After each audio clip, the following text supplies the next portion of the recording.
नमस्कार दोस्तों, ये देखो भाई हमारा है ये कमीज। हमने इसकी करी है कटिंग। आज हम इस वीडियो में आपको बताएंगे कि कॉलर नेक की कटिंग कैसे करते हैं। जब हम कोई भी कपड़े में सूट में कॉलर लगाते हैं तो उसका कितनी इंच हमें कम ज़्यादा लेना होता है। जैसे कि हमारे जो कंधे होते हैं वो होते हैं किसी के 14 इंच, किसी के 15 इंच, किसी के 16 इंच।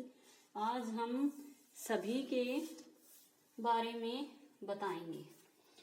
परफेक्ट सूट हमारा कैसे तैयार होता है। कॉलर नेक वाला कॉलर नेक, मान लो कि हमारा जो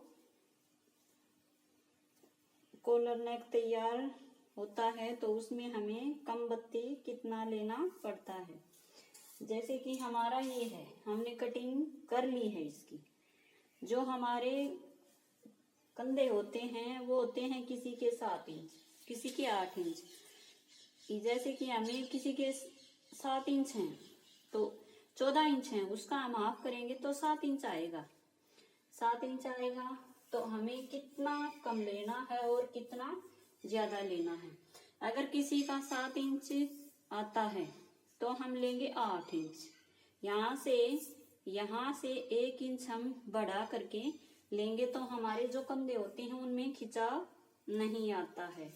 और यहाँ से हमें 1 इंच एक्स्ट्रा लेना है। अगर 7 है तो हमें 8 लेना है। अगर किसी के कंधे 16 हैं तो उसका आधा करेंगे तो 8 आएगा, तो हमें यहाँ 9 लेना है।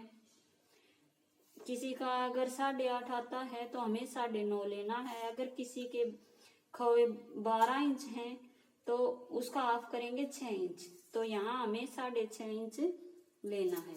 और जो ये लंबाई जो होती है ये हमें सभी की 7 इंच रखनी होती है, सभी की 7 इंच। यहाँ से हमें सिर्फ यहाँ से हमें 1 इंच बढ़ाना है। यहाँ से 1 इंच हम बढ़ाएंगे। और जैसे कि हम यहाँ से 1 इंच बढ़ा लिया, यहाँ से जब हम चेस्ट लेते हैं तो यहाँ से 1 इंच हमें कम कर देना है, तो यहाँ हमारा झोल नहीं आता, कॉलर नेक हमारा फिट बैठता है। यहाँ अगर किसी के 14 है तो 14 का हाफ हो गया 7 इंच, तो यहाँ हम 6 इंच पर लेंगे, यहाँ 6 कर देंगे। अगर किसी का यहाँ से 8 है तो यहाँ हम 7 कर देंगे। अगर किसी का यहाँ 9 है तो हम यहाँ 8 कर देंगे। इस तरीके से दोस्तों हमारा जो कॉलर नेक होता है वो बहुत ही परफेक्ट तरीके से बन के तैयार होता है। और गला जितना आप रखना चाहते हैं उतना रख सकते हैं। हमारे चैनल को सब्सक्राइब करें, लाइक करें, ज़्यादा से ज़्यादा शेयर करें, कमेंट करना न भूलें। Thank you ji.